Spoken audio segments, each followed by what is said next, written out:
爱生活，爱美食。大家好，我是小丽。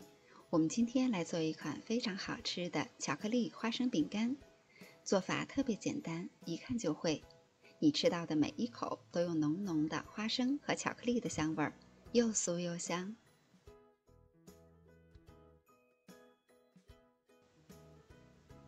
准备40克黑巧克力，把它切碎，切成丝或者是小丁都可以。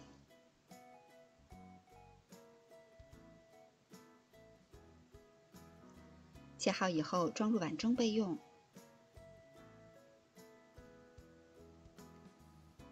在大碗中打入1颗鸡蛋，另外再加入1个蛋黄，加入1克盐，2克香草精，没有也可以不放，加入100克的白砂糖或者是零卡糖，先搅匀。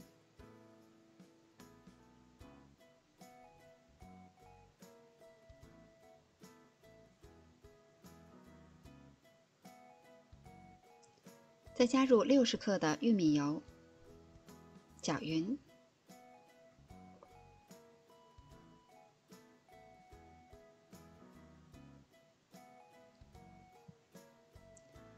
搅拌到完全乳化的状态，再加入60克融化好的黄油，搅拌均匀。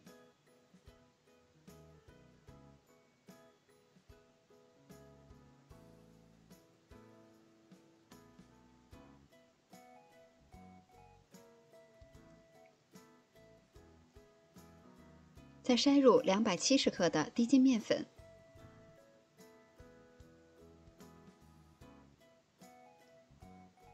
加入8克无铝泡打粉，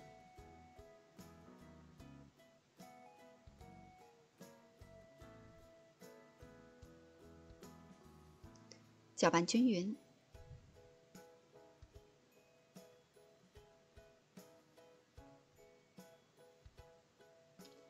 一直搅拌到非常湿润、沙软的状态。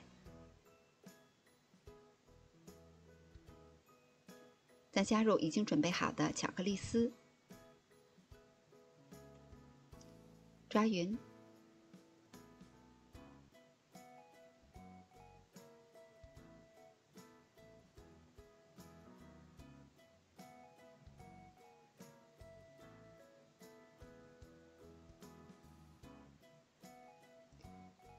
面粉成团以后，我们可以直接揪下来一块，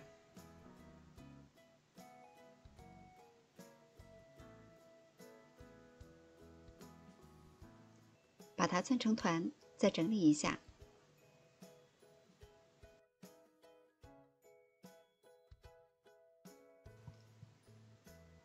把做好的生胚均匀地裹上一层蛋清，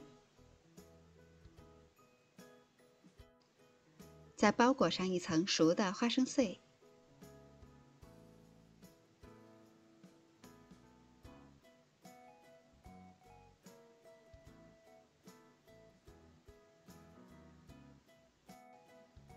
蘸好花生碎以后，我们可以用手按一按，避免中途掉落。这些材料我一共做了13个大饼干。烤箱开上下火，提前预热，170度放在中间的一层，烤20分钟左右。因为烤箱之间是有差异的，所以具体的时间和温度还要根据实际情况来适当的调节。饼干出炉了以后，我们可以放到晾架上自然放凉，然后就可以装盘开动了。这款饼干光是看着就已经让人流口水了，吃到它的每一口都是又酥又香，满满的巧克力和花生的香味儿，真的是越嚼越香。这款巧克力花生饼干的食材和做法都非常简单，非常适合做家中常备的小点心，保证你的家人都会喜欢。我是小丽，喜欢我的视频请关注留言，明天见。